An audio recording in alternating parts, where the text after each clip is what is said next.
Okay mga kamigos, akyatin natin ang may bahay dito sa punong kahoy at makikita natin at tanawin natin ang buong Sugod Bay area, yung view dito sa ibabaw. Ayan, umakyat na ako dito at medyo malakas ang hangin, no? Ang ganda ng simoy ng hangin din dito. Akyatin pa natin dito sa ibabaw para makatungtong tayo ng maayos.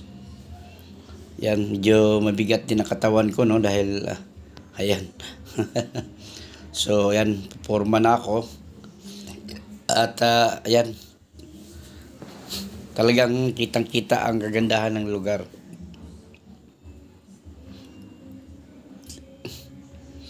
Ayan, tatayo tayo para lubusan natin makikita ang view dito sa buong bayan ng Sugod. Ayan.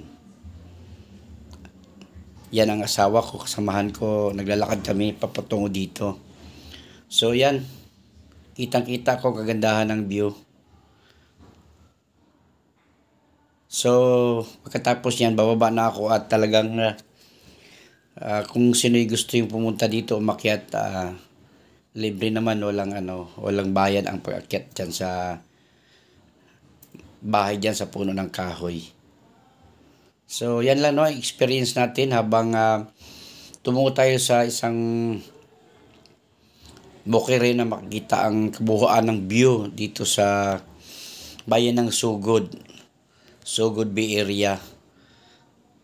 So ito, bababa na tayo at medyo nakakahingal din. Yan, successful. So yan mga kamigos, no, yan ang view ng Sugod. So napakaganda. Yan, thank you.